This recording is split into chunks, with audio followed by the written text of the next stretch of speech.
The gathering storm. The emergency session. The crystalline halls of the Nexus station trembled as emergency alerts echoed through every corridor. Ambassador Elena Vasquez hurried through the translucent pathways, her black diplomatic uniform stark against the rainbow reflections dancing off the walls. Around her, beings from across the galaxy moved with urgent purpose. The Velthari delegates rustled their leafy appendages in distress, while the metallic Korthax rolled forward on their mechanical limbs, their optical sensors flashing red with concern. Elena had served as Earth's representative to the Nexus Council for 3 years, and she had never seen such panic. The 12-species alliance that governed galactic civilization was facing its greatest crisis. The Krathan Dominion had finally made their move, and 3 entire worlds had gone silent in a single day.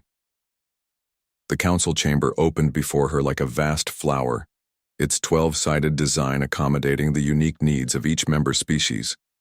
Floating platforms housed the aquatic Silophi in their water-filled spheres, while the energy-based Nixari flickered in contained plasma fields high above. At the chamber's heart, the ethereal council speaker Zarath materialized, her translucent form shimmering with barely contained anxiety. Representatives of the Nexus Alliance. Zarath's voice resonated through telepathic channels and audio speakers simultaneously. We face unprecedented aggression. The Krathan Dominion has crossed every line of civilized conduct. Elena took her place at the human delegation platform, small and modest compared to the elaborate displays of other species. Humanity had always been the quiet member of the Alliance, valued for their diplomatic skills and trade networks but largely ignored in military matters. Most species viewed Earth as a peaceful backwater world with outdated technology and limited influence.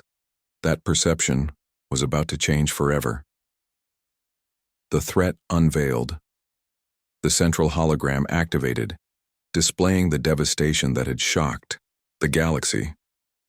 3 colony worlds, each home to millions of beings, now showed as lifeless rocks floating in space. The Velthari colony of New Grove, with its magnificent tree cities, had been reduced to ash. The Silophi research station orbiting Kepler-7 was nothing more than debris. Most horrifying of all, the mixed-species settlement on Haven's Rest, home to refugees from a dozen worlds, had been completely obliterated. The Krathan used bioweapons, reported the Korthax military analyst, his mechanical voice crackling with electronic emotion. They turned the atmosphere itself into poison, no survivors detected on any world. Gasps and cries of horror filled the chamber. Elena felt her stomach turn as she watched the footage of dead cities and empty seas. The Krathan Dominion had always been aggressive, but this level of brutality was beyond anything they had attempted before. Grand Admiral Vextar's holographic image materialized at the chamber's center, his massive exoskeleton gleaming with battle scars. The Krathan leader stood nearly 3 meters tall, his 6 arms ending in razor-sharp claws. His compound eyes reflected no mercy as he surveyed the assembled delegates. Weak species of the Nexus. Vextar's voice was like grinding metal. You have grown comfortable in your peace treaties and trade agreements. The galaxy belongs to the strong, and the Krathan Dominion is the strongest force that has ever existed. The chamber erupted in outraged voices. The plant-like Velthari speaker waved her flowering crown in distress, while the Nexari representative's energy field pulsed with angry red colors. Even the normally calm aquatic Silophi clicked their bioluminescent patterns in rapid, agitated sequences. You speak of strength, called out the elderly Xantharian delegate, his 4 legs carrying him closer to the hologram. But where is the honor in murdering civilians? What glory exists in poisoning children? Vextar's laugh sounded like breaking. For some, honor is a luxury for species that can afford it. The outer territories contain resources the Dominion requires: tritanium deposits, quantum crystals, and most importantly, strategic positions controlling the major trade routes. Your people can relocate, or they can join the silence of those 3 worlds. Elena listened to the exchange while her encrypted communicator vibrated against her wrist. The message from Earth Command contained only coordinates and a timestamp, but she understood its significance perfectly. After decades of careful preparation, Humanity was finally ready to reveal what they had been building in the darkness between the stars. The desperate calculations, as the Krathen hologram faded, the chamber descended into chaos. Some species called for immediate military action, but their combined fleets were no match for Krathen technology. Others proposed diplomatic solutions that everyone knew would fail. The Dominion respected only power, and they believed themselves the supreme force in the galaxy. The Krathen fleet consists of over 400 vessels, the Nexari military coordinator reported, her energy form flickering with stress. Each ship is armed with plasma cannons capable of melting through our strongest hull materials.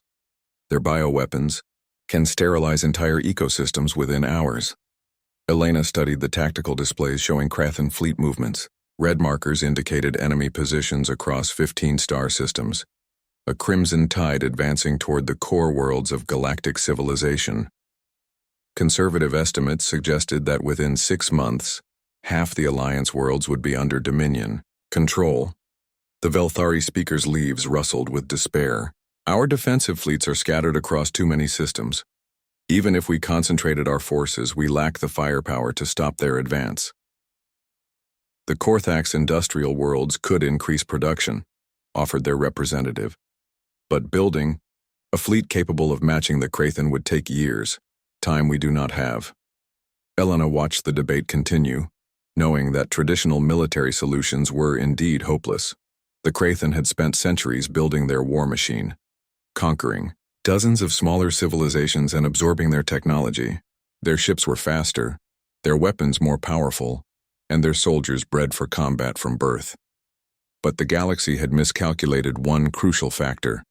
They had underestimated what a peaceful species could accomplish when properly motivated. Her communicator chimed again, this time with detailed fleet positions and arrival schedules. Elena stood quietly and began making her way toward the chamber's exit.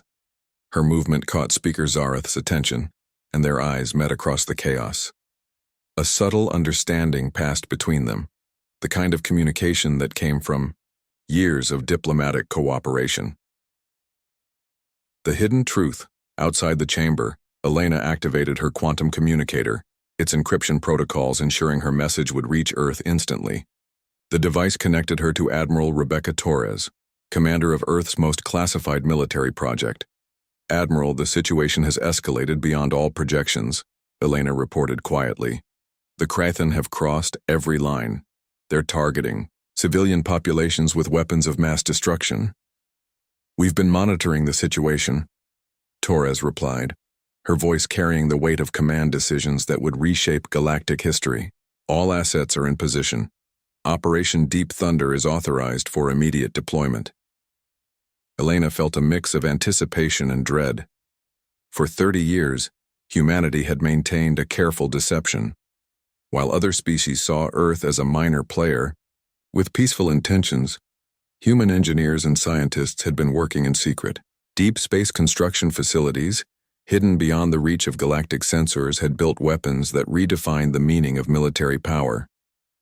The galaxy was about to learn what happened when a species known for protecting others finally decided to fight back.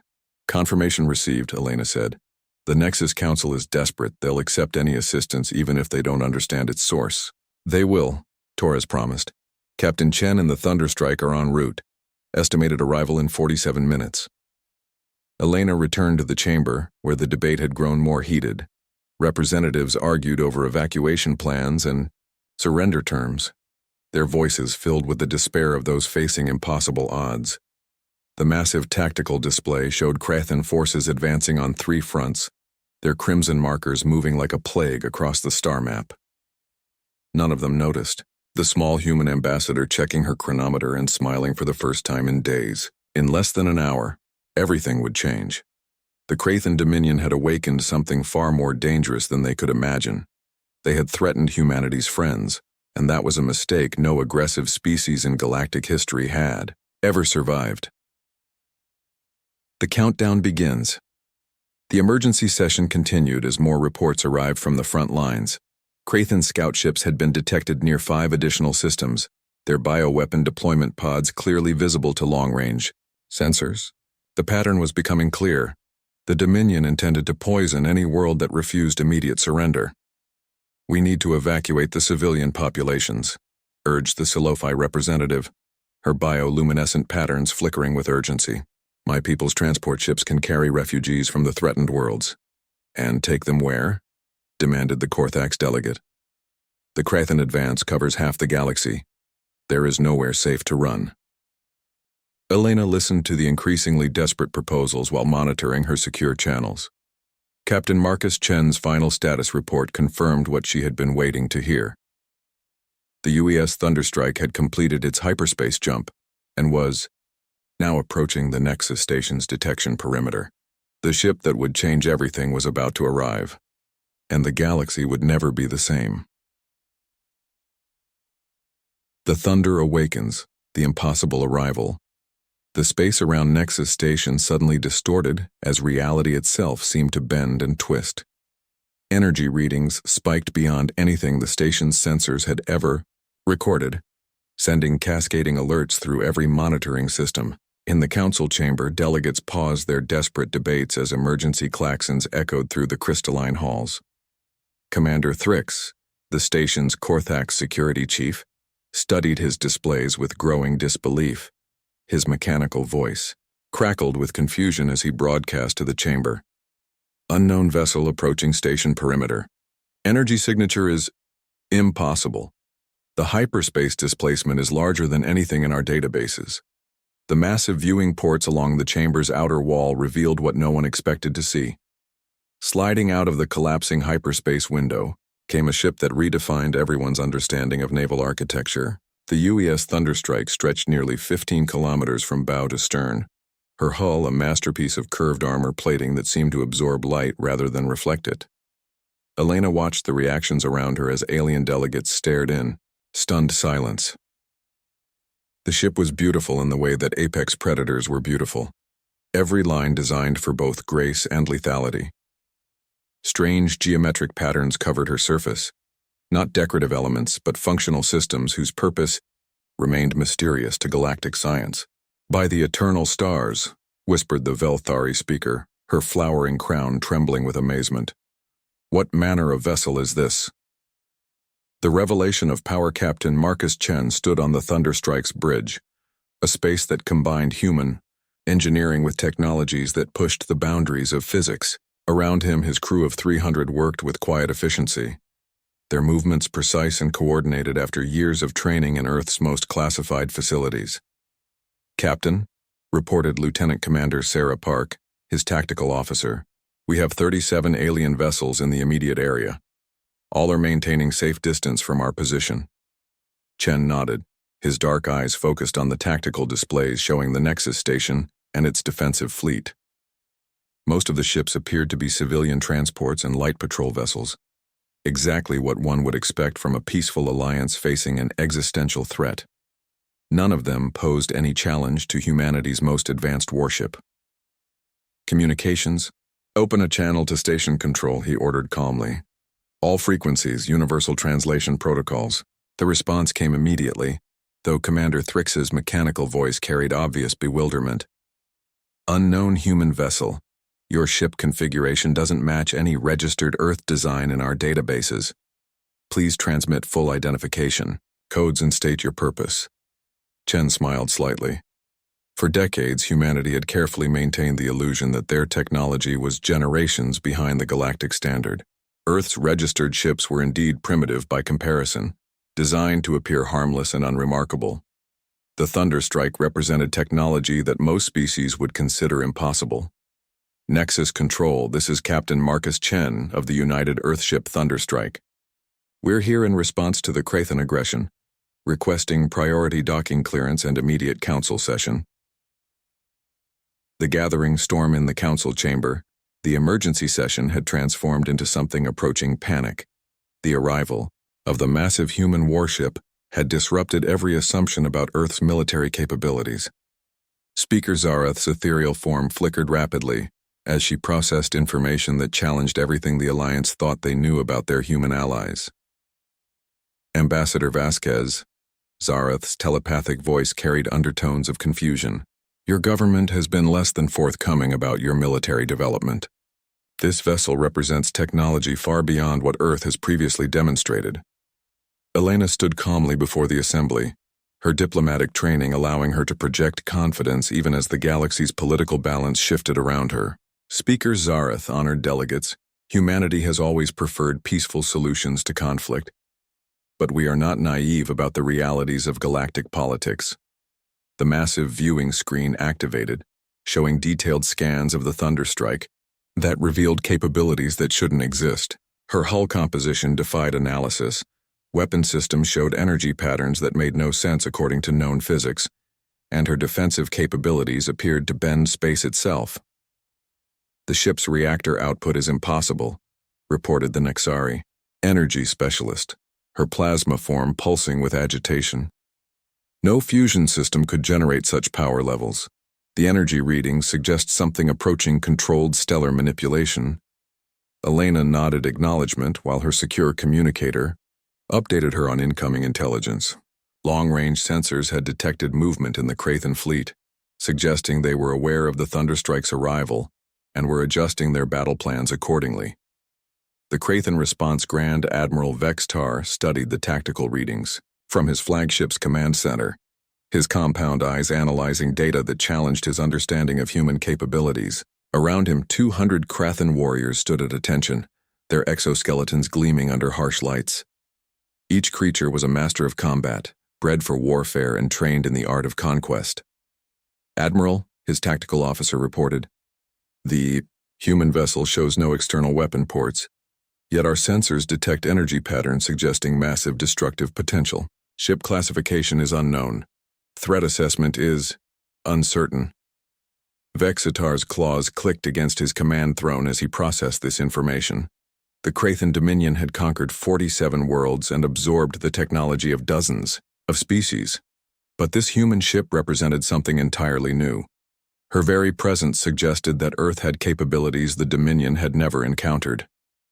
"Prepare the fleet for immediate engagement," he ordered, his voice carrying the authority of someone who had never lost a battle. "Deploy bioweapon pods as planned.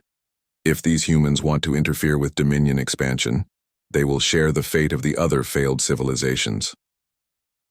The Krathen battle fleet moved with predatory grace, 400 vessels forming attack formations that had crushed the defensive fleets of entire star systems.